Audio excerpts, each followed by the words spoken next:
ಎಲ್ರಿಗೂ ನಮಸ್ಕಾರ. ನಮ್ಮನೆ ಅಡುಗೆ ಚಾನಲ್ಗೆ ನಿಮ್ಮೆಲ್ಲರಿಗೂ ಸ್ವಾಗತ. ಫ್ರೆಂಡ್ಸ್, ಯಾರೆಲ್ಲ ನನ್ನ ಚಾನಲ್ ನೋಡ್ತಾ ಇದ್ದೀರಾ ಪ್ಲೀಸ್ ಸಬ್ಸ್ಕ್ರೈಬ್ ಮಾಡ್ಕೊಳ್ಳಿ. ಹಾಗೆ ನನ್ನ ರೆಸಿಪಿ ಇಷ್ಟ ಆದರೆ ಒಂದು ಲೈಕ್ ಮಾಡಿ. ಚಿತ್ರಾನ್ನ ಎಲ್ಲರ ಮನೆಗೂ ಮಾಡ್ತಾ ಇರ್ತಾರೆ, ಅದರಲ್ಲೂ ಸ್ವಲ್ಪ ಡಿಫ್ರೆಂಟಾಗಿ ಹಾಗೆ ಸ್ಪೆಷಲ್ಲಾಗಿ ಈಸಿಯಾಗೂ ಆಗಬೇಕು, ಹಾಗೆ ಸಖತ್ ಟೇಸ್ಟಿಯಾಗೂ ಇರಬೇಕು. ಬ್ಯಾಚುಲರ್ಸ್ ಕೂಡ ಸಹ ಮನೆಯಲ್ಲೇ ತುಂಬ ಬೇಗ ಮಾಡ್ಕೊಬೋದು. ಮತ್ತು ಈ ರೆಸಿಪಿ ನಿಮಗಿಷ್ಟ ಆಯಿತು ಅಂದರೆ ಲೈಕ್ ಮಾಡಿ, ನೀವು ಮನೇಲಿ ಟ್ರೈ ಮಾಡಿ, ಹೆಂಗೆ ಬಂದಿದೆ ಅಂತ ಕಮೆಂಟ್ ಮಾಡಿ. ತುಂಬ ಸಿಂಪಲ್ಲಾಗಿ ಹಾಗೆ ತುಂಬ ಕ್ವಿಕ್ಕಾಗಿ ವರ್ಕಿಂಗ್ ವುಮೆನ್ ಆಗಲಿ ಯಾರು ಬೇಕಾದರೂ ಮಾಡ್ಕೊಬೋದು ಈ ಥರ ಚಿತ್ರಾನ್ನ. ಇದನ್ನು ಮಾಡೋದಕ್ಕೆ ಒಂದು ಬೌಲಲ್ಲಿ ಹುಣಸೆಹಣ್ಣು ನೆನೆಸಿ ಎತ್ತಿಟ್ಕೊಬೇಕು. ಹಾಗೆ ಮಾಡಿರೋ ಅಂಥ ಅನ್ನ ಎಲ್ಲನೂ ಒಂದು ಪ್ಲೇಟಿಗೆ ಹಾಕಿ ತಣ್ಣಗೆ ಮಾಡೋಕ್ಕೆ ಬಿಡಬೇಕು.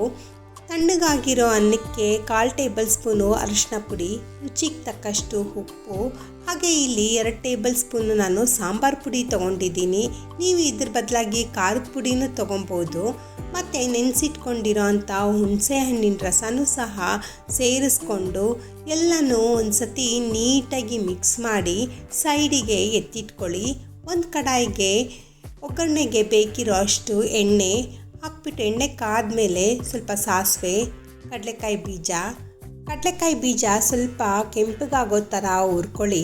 ನಂತರ ಕಡಲೆಬೇಳೆ ಹಾಗೆ ಒಂಚೂರು ಉದ್ದಿನಬೇಳೆನೂ ಹಾಕ್ಬಿಟ್ಟು ಅದನ್ನು ಸಹ ಕೆಂಪಗಾಗೋ ಥರ ಹುರ್ಕೊಳ್ಳಿ. ಎಲ್ಲ ಪದಾರ್ಥನೂ ಹುರ್ಕೊಂಡಾದಮೇಲೆ ಫ್ರೆಂಡ್ಸ್, ಇದೇ ಗ್ಯಾಪಲ್ಲಿ ಯಾರೆಲ್ಲ ನನ್ನ ಚಾನೆಲ್ ನೋಡ್ತಾ ಇದ್ದೀರಾ ಪ್ಲೀಸ್ ಸಬ್ಸ್ಕ್ರೈಬ್ ಮಾಡ್ಕೊಳ್ಳಿ.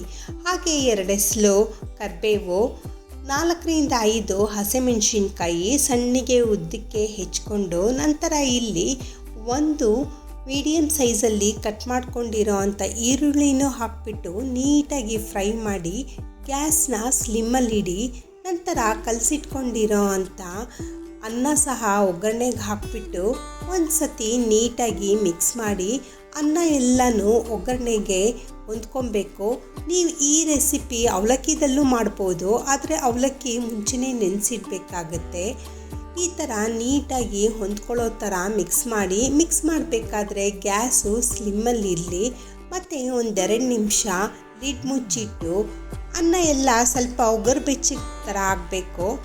ಆದಮೇಲೆ ಗ್ಯಾಸ್ ಆಫ್ ಮಾಡಿಬಿಟ್ಟು ಸಣ್ಣದಾಗಿ ಹೆಚ್ಚಿಟ್ಕೊಂಡಿರೋ ಅಂಥ ಕೊತ್ತಂಬರಿ ಸೊಪ್ಪು ಹಾಗೆ ತುರಿದಿಟ್ಕೊಂಡಿರೋ ಅಂಥ ಹಸಿಕಾಯಿ ಮೇಲೆ ಉದುರಿಸ್ಬಿಟ್ಟು ಸ್ವಲ್ಪ ನೀಟಾಗಿ ಮಿಕ್ಸ್ ಮಾಡಿದ್ರೆ ರೆಡಿಯಾಗಿರುತ್ತೆ ನೋಡಿ ಸ್ಪೆಷಲ್ಲಾಗಿರೋ ಅಂಥ ಚಿತ್ರಾನ್ನ. ಈ ಥರ ಚಿತ್ರಾನ್ನ ನೀವು ಮನೆಯಲ್ಲಿ ಮಾಡಿಕೊಟ್ರೆ ಎಲ್ಲರೂ ಇಷ್ಟ ಬಿದ್ದು ತಿಂತಾರೆ, ಮಕ್ಕಳು ಸಹ ಇಷ್ಟ ಬೀಳ್ತಾರೆ. ಈ ರೆಸಿಪಿ ನಿಮಗೆ ಹೆಂಗೆ ಅನ್ನಿಸ್ತು ಅಂತ ಕಮೆಂಟ್ ಮಾಡಿ. ನನ್ನ ರೆಸಿಪಿ ಇಷ್ಟ ಆದರೆ ಒಂದು ಲೈಕ್ ಮಾಡಿ.